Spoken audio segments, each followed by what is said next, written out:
اللہ اکبر اللہ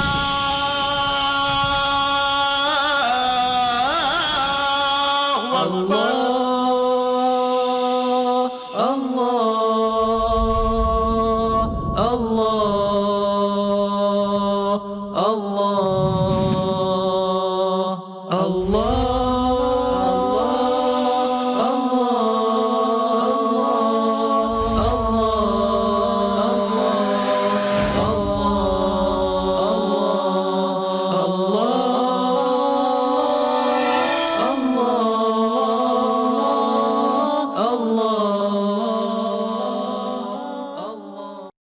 نحمدہ ونصلی علی رسولہ الکریم اما بعد فاعوذ باللہ من الشیطان الرجیم بسم اللہ الرحمن الرحیم رب قد آتیتنی من الملک وعلمتنی من تعویل الاحادیث فاطر السماوات والارض انت ولی فی الدنیا والآخرہ توفنی مسلما وَأَلْحِقْنِي بِالصَّالِحِينَ رب اشرح لی صدری ویسر لی امری واحلل عقدۃ من لسانی یفقہوا قولی۔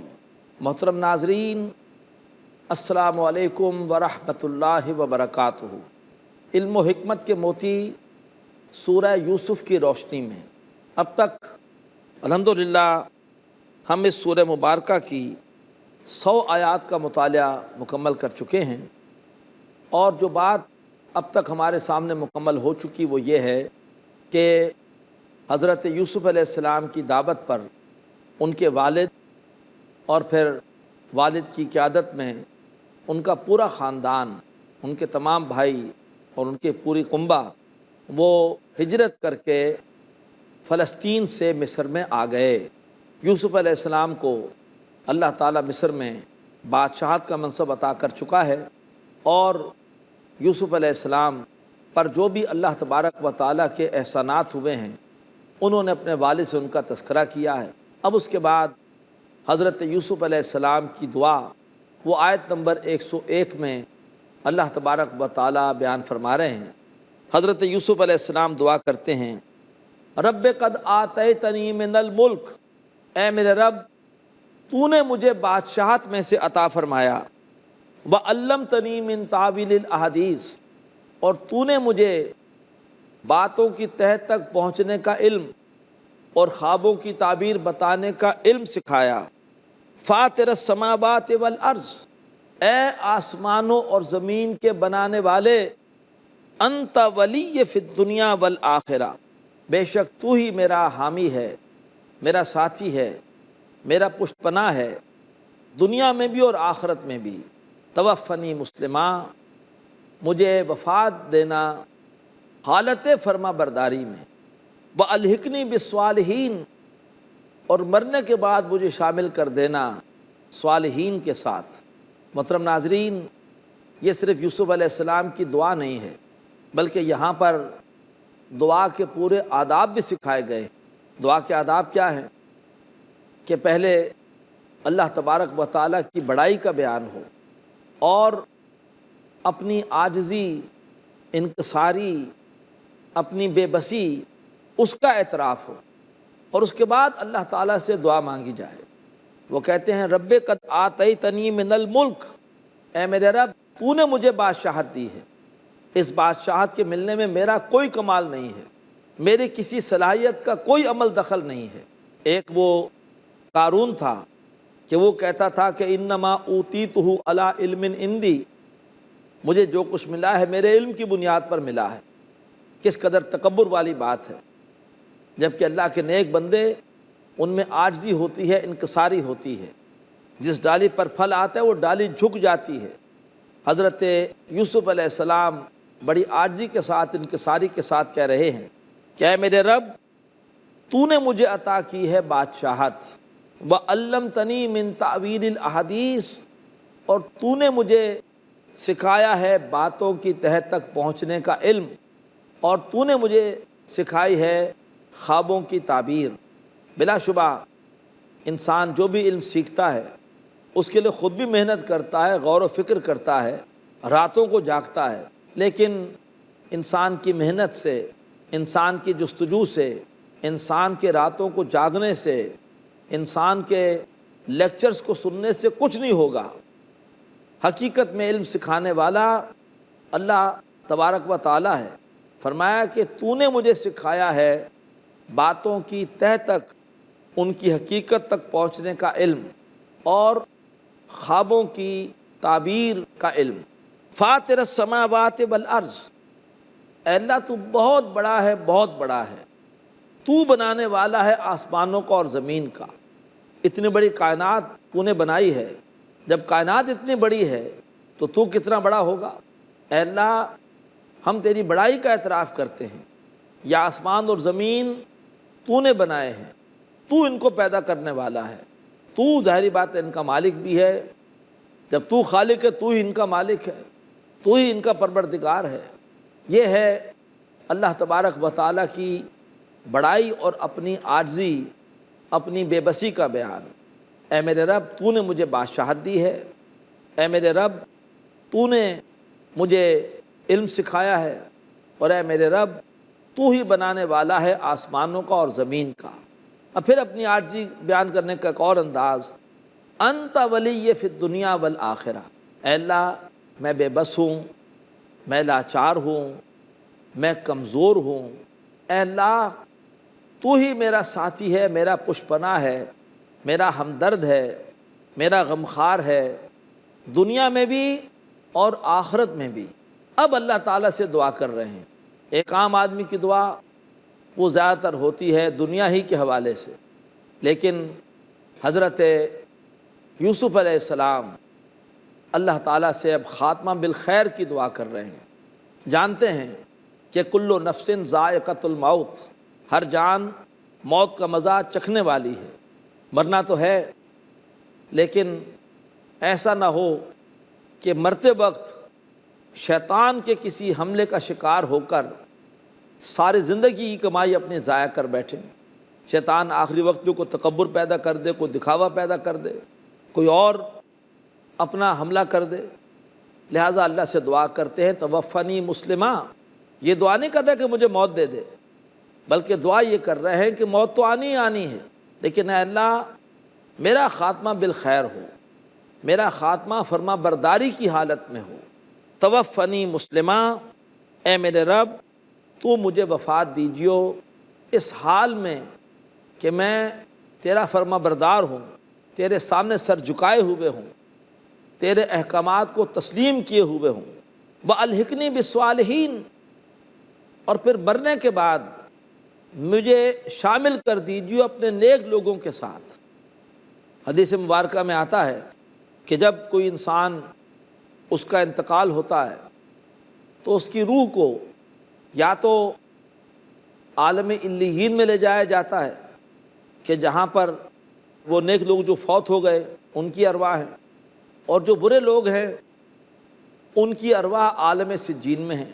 تو نیک آدمی اگر فوت ہوتا ہے تو اس کی روح کو عالم علیین میں جا کر نیک لوگوں کی ارواح کے ساتھ شامل کر دیا جاتا ہے۔ اگر کوئی برا آدمی فوت ہوتا ہے تو اس کی روح کو عالم سجین میں لے جا کر اور برے لوگوں کی ارواح کے ساتھ شامل کر دیا جاتا ہے۔ تو حضرت یوسف علیہ السلام دعا کر رہے ہیں کہ اللہ توفنی مسلمہ والحقنی بالصالحین، مجھے وفات دیجیو حالت فرما برداری میں، اور مرنے کے بعد مجھے شامل کر دیجیو نیک لوگوں کے ساتھ، یعنی میری روح وہ عالم علیین میں نیک لوگوں کے ساتھ شامل ہو۔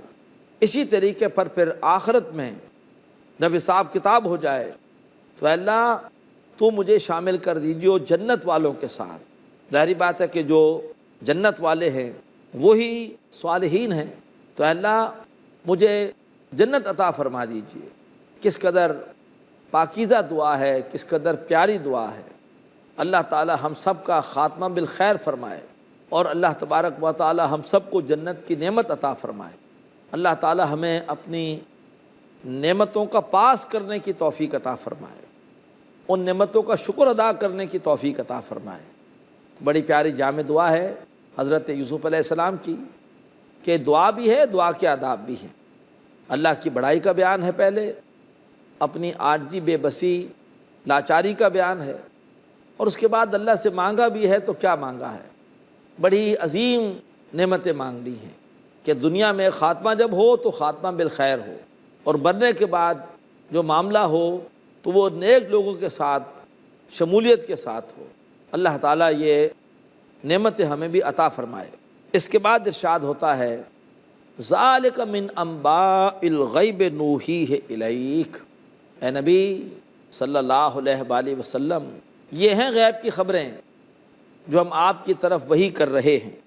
وما کنت لدیہم اذ اجمعوا امرہم، آپ تو اس وقت ان کے پاس موجود نہیں تھے جب کہ انہوں نے اجماع کر لیا تھا، اتفاق کر لیا تھا اپنے ایک کام پر۔ وہ کام کیا تھا کہ ہم نے حضرت یوسف علیہ السلام کو ڈالنا ہے کنویں میں، تو آپ تو اس وقت نہیں تھے ان کے پاس۔ وہم یمکرون، اور آپ تو اس وقت ان کے پاس نہیں تھے جس وقت کہ وہ مکر کر رہے تھے، یوسف علیہ السلام کے خلاف سازش کر رہے تھے۔ پھر آپ یہ باتیں انہیں کس بنیاد پر بتا رہے ہیں؟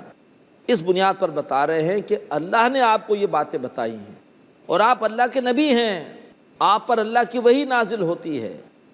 آپ نے کوئی کتابوں میں یہ باتیں نہیں پڑھی، بلکہ آپ کا یہ باتیں لوگوں کو بتانا اس بات کا ثبوت ہے کہ آپ اللہ تبارک و تعالیٰ کے پیغمبر اور رسول ہیں۔ محترم ناظرین، وقفہ ہے، انشاءاللہ وقفے کے بعد بات کو آگے بڑھائیں گے، ہمارے ساتھ رہیے گا۔ السلام علیکم ورحمۃ اللہ وبرکاتہ۔ سورہ یوسف کی روشنی میں ہم کچھ علم و حکمت کے موتی سمجھ رہے ہیں۔ حضرت یوسف علیہ السلام کا قصہ وہ تقریباً آیت نمبر 101 پر جا کر مکمل ہوا ہے، اور اب ہم آیت 102 پڑھ رہے ہیں۔ اللہ تبارک و تعالیٰ ارشاد فرما رہے ہیں کہ اے نبی، یہ غیب کی خبریں ہیں جو ہم آپ کی طرف وحی کر رہے ہیں، یعنی آپ کے پاس جو بھی علم ہے وہ آپ کو کون عطا کر رہا ہے؟ اللہ تبارک و تعالیٰ۔ اور وما کنت لدیہم اذ اجمعوا امرہم وہم یمکرون، اور آپ تو اس وقت ان کے پاس موجود نہیں تھے جب کہ وہ مل کر باہم انہوں نے اتفاق کیا تھا اپنے کام پر، اپنی ایک سازش پر، اور جب کہ وہ سازش کر رہے تھے۔ گویا آپ اللہ تعالیٰ کے رسول ہیں، اللہ تعالیٰ وحی کے ذریعے سے آپ کو ان خبروں سے آگاہ فرما رہا ہے۔ محترم ناظرین، یہاں پر ایک اور بھی اصلاح طلب پہلو ہے، اور وہ یہ ہے کہ برادران یوسف نے حضرت یوسف علیہ السلام کے خلاف ایک مکر کیا، ایک سازش کی، اور ان کو اور ان کے بھائی کو اور یعقوب علیہ السلام کو بھی اذیت پہنچائی۔ لیکن اس کے بعد کیا ہوا؟ انہوں نے آخر کار اپنے گناہ کا اعتراف کر لیا، اللہ تبارک و تعالیٰ کے حضور بخشش کی دعا کی، اور یوسف علیہ السلام سے معافی مانگی، اور یعقوب علیہ السلام سے معافی مانگی، اور ان ہستیوں نے ان کو معاف کر دیا۔ لہٰذا اب ہمارے دل میں کوئی سوء ظن یوسف علیہ السلام کے بھائیوں کے بارے میں نہیں ہونا چاہیے، بلکہ قرآن مجید میں تو اللہ نے یوسف علیہ السلام کے بھائیوں کا ذکر بڑے اچھے پیرائے میں پھر کیا ہے۔ سورہ بقرہ میں ام کنتم شہداء، کیا تم اس وقت موجود تھے اذ حضر یعقوب الموت، جب کہ یعقوب علیہ السلام پر موت کی کیفیت طاری ہوئی، اذ قال لبنیہ ما تعبدون من بعدی، تو انہوں نے مرتے وقت پوچھا اپنے بیٹوں سے کہ تم میرے بعد کس کی عبادت کرو گے؟ قالو، تو ان کے بیٹوں نے کہا تھا نعبدو الہک و الہ آبائک ابراہیم و اسماعیل و اسحاق، ہم عبادت کریں گے آپ کے معبود کی اور آپ کے آباء و اجداد کے معبود کی، یعنی ابراہیم، اسماعیل اور اسحاق کے معبود کی، الہ واحدہ، اور وہ ایک ہی معبود ہے۔ لہٰذا اللہ نے ان کا یہ اگر قول قرآن پاک میں نقل کیا ہے تو اس کا مطلب کیا ہے؟ کہ اللہ تعالیٰ ان سے راضی ہے۔ اگر کسی شخص سے کوئی غلطی ہو اور اپنی غلطی پر نادم ہو اور اس کے اوپر وہ استغفار کرے، تو پھر ہمیں اس کا کوئی حق نہیں پہنچتا کہ ہم اس کی معافی مانگنے کے باوجود، اس کے گناہ کے اعتراف کرنے کے باوجود ہم اس کے ساتھ کو سوء ظن رکھیں۔ اللہ تبارک و تعالیٰ بھی گناہ کرنے والوں کو استغفار کرنے پر نہ صرف معاف کر دیتا ہے بلکہ ان سے محبت کرتا ہے۔ سورہ ہود میں آتا ہے کہ استغفروا ربکم، اے میری قوم کے لوگوں اللہ سے بخشش مانگو۔ حضرت شعیب علیہ السلام کے الفاظ ہیں، بے شک میرا رب رحم کرنے والا بھی ہے اور محبت کرنے والا بھی ہے۔ اگر ہمارا کسی کے ساتھ جھگڑا ہو جائے، ہم بعد میں صلح کر بھی لیں، لیکن تب بھی پہلی سی محبت پیدا نہیں ہوتی۔ اللہ کا معاملہ بالکل مختلف ہے۔ اللہ سبحانہ و تعالیٰ اپنے بندوں سے پھر سے محبت کرتا ہے، ان پر رحم کرتا ہے۔ تو لہٰذا کوئی سوء ظن برادران یوسف کے حوالے سے ہمارے ذہنوں میں نہ ہو۔ انسان تھے، ایک غلطی ہوئی، اور اس کے بعد جب انہوں نے غلطی پر توبہ کر لی اور جس کے ساتھ زیادتی کی تھی اس سے معافی مانگ لی، اب ان کا معاملہ صاف ہو گیا۔ فرمایا وما اکثر الناس ولو حرصت بمؤمنین، اور اے نبی صلی اللہ علیہ وسلم لوگوں میں سے اکثر خواب کتنی ہی خواہش رکھیں ایمان لانے والے نہیں ہیں۔ آپ نے ان کے سوالات کے جوابات دے دیے۔ انہوں نے پوچھا آپ سے روح کیا ہے، آپ نے جواب دے دیا۔ انہوں نے آپ سے پوچھا اصحاب الکہف کی حقیقت کیا ہے، آپ نے جواب دے دیا۔ انہوں نے پوچھا ذوالقرنین کون ہے، آپ نے اس کا جواب دے دیا۔ اور انہوں نے پوچھا کہ بنی اسرائیل کیسے داخل ہوئے تھے مصر میں، یہ تو بتا دیا کہ مصر سے نکلے ہیں۔ موسیٰ علیہ السلام کے ذریعے سے یہ بتائیے داخل کیسے ہوئے تھے، آپ نے اس کا بھی جواب دے دیا۔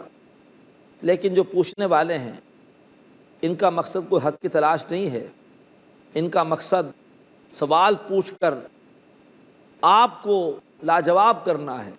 ان کی نیتوں میں فطور ہے، یہ نیک نیتی سے سوال نہیں پوچھ رہے بلکہ بدنیتی سے سوال پوچھ رہے ہیں۔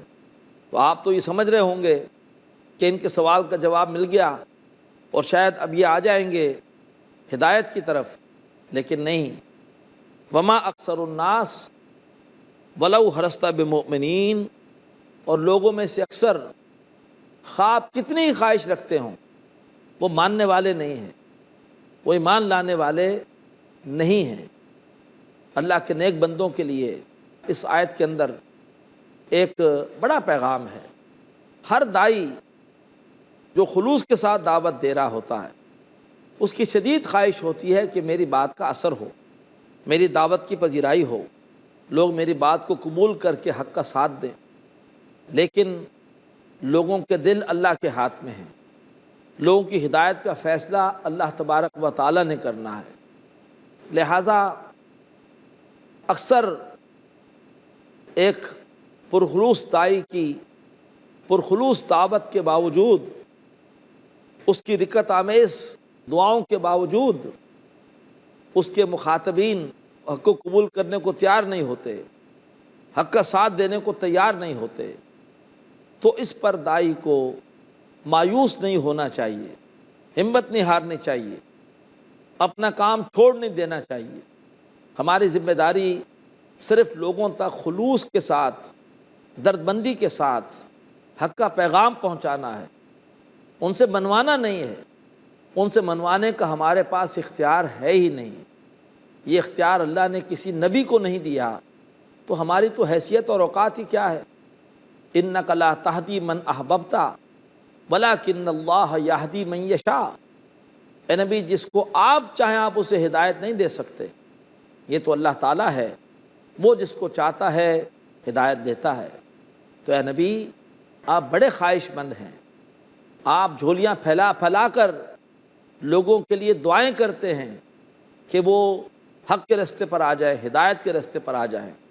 لیکن اے نبی آپ کی ان خواہشات کے باوجود، آپ کی ان رکت آمیز دعاؤں کے باوجود لوگوں میں سے اکثر ایمان لانے والے نہیں ہیں، لوگوں میں سے اکثر بدنصیب ہیں، ناشکرے ہیں، تھوڑ دلے ہیں، وہ اس عارضی دنیا کے پیچھے ہی دیوانے ہونے والے ہیں اور آخرت کی ابدی نعمتوں سے غافل ہونے والے ہیں۔ وما اکثر الناس ولو حرصت بمؤمنین، اے نبی لوگوں میں سے اکثر خواہ آپ کتنی خواہش رکھتے ہوں ماننے والے نہیں ہیں۔ وما تسألہم علیہ من اجر، اور آپ ان سے اس تبلیغ پر کسی اجر کا سوال نہیں کر رہے۔ ان هو الا ذکر للعالمین، یہ نہیں ہے قرآن مگر تمام جہان والوں کے لیے نصیحت۔ آپ کی تبلیغ بڑی بے غرضی کے ساتھ ہے، اس کے پیچھے کوئی لالچ نہیں ہے، اس کے پیچھے کوئی مفاد نہیں ہے، آپ کو لوگوں سے چندے کے طلبگار نہیں ہے، آپ کی نگاہ کو لوگوں کی جیب پر نہیں ہے، بلکہ آپ کی نگاہ جیب کے نیچے لوگوں کے دلوں پر ہے۔ آپ ان کی جیب صاف کرنا نہیں چاہتے، ان کے دلوں کو پاک اور صاف کرنا چاہتے ہیں دنیا کی محبت سے، اور اس کے لیے اللہ نے آپ کو یہ قرآن دیا ہے۔ یہ قرآن ہے جو دلوں کے زنگ کو اتارنے والا ہے، یہ قرآن ہے جو لوگوں کے لیے، تمام جہان والوں کے لیے نصیحت ہے۔ اللہ تعالی ہمیں بھی اپنے حبیب کے نقش قدم پر چلتے ہوئے اسی طریقے پر دعوت دینے کی توفیق عطا فرمائے۔ ہماری دعوت کوئی پیشہ ورانہ دعوت نہ ہو کہ ہم دعوت دینے کو اپنا ایک پیشہ بنا لیں اور ہم پیسے لے کر کوئی تبلیغ کر رہے ہوں اور کسی لالچ کے تحت ہم لوگوں کے سامنے بات رکھ رہے ہوں۔ جو لوگ لالچ کے تحت دعوت دے رہے ہوتے ہیں ان کی دعوت میں کبھی بھی نہ خلوص ہوتا ہے اور نہ ان کی دعوت مکمل حق کی دعوت ہوتی ہے۔ وہ تو یہ دیکھ رہے ہوتے ہیں کہ کون سی بات سے ہماری خدمت کرنے والے خوش ہوتے ہیں، وہی باتیں بیان کرو، اور ایسی باتیں بیان مت کرو، ایسے حق کو چھپاؤ کہ جن سے ہماری خدمت کرنے والوں کے ناراض ہونے کا ڈر ہے۔ اب پھر مصلحتیں سامنے آ جاتی ہیں، اب اس کے بعد حق کو چھپایا جاتا ہے، کتمان حق کا جرم کیا جاتا ہے۔ اب حق کے اندر پھر باطل کی آمیزش کی جاتی ہے، کچھ لوگوں کو خوش کرنے کے لیے ایسی باتیں کی جاتی ہیں جن کو کوئی حقیقت نہیں ہوتی، جزوی بات بیان کر دی جاتی ہے لیکن مکمل بات بیان نہیں کی جاتی۔ یہ تو بتا دیا جاتا ہے کہ اللہ کا گھر اگر تعمیر کرو گے تو تمہارے لیے اللہ تعالیٰ جنت میں گھر تعمیر کرے گا، لیکن یہ نہیں بتاتے کہ اگر تم نے یہ اللہ کا گھر تعمیر کیا حرام کمائی سے تو ایسی کوئی تمہاری نیکی، ایسا کوئی صدقہ اور ایسا کوئی تمہارا انفاق اللہ تعالیٰ کے ہاں قبول نہیں ہوگا۔ اللہ تعالیٰ طیب ہے اور وہ طیب چیز کو پسند کرتا ہے، لہٰذا اگر تم نے مال وہ خرچ کیا ہے جو کہ حرام والا ہے، خبیث مال ہے، تو اللہ تبارک و تعالیٰ کیا اس خبیث مال کی کوئی حیثیت نہیں ہے۔ وہ مال تمہارا نہیں ہے، تم نے لوٹا ہے، وہ مال کسی اور کا ہے، تم کون ہوتے ہو خرچ کرنے والے؟ اللہ تبارک و تعالیٰ ہمیں اپنے حبیب کے نقش قدم پر چلتے ہوئے بالکل بے غرضی کے ساتھ، بغیر کسی مصلحت کے ساتھ، بغیر کسی مفاد کو سامنے رکھتے ہوئے حق بات دوسروں تک پہنچانے کی توفیق عطا فرمائے۔ اقول قولی ھذا واستغفر اللہ لی ولکم ولسائر المسلمین والمسلمات۔ اللہ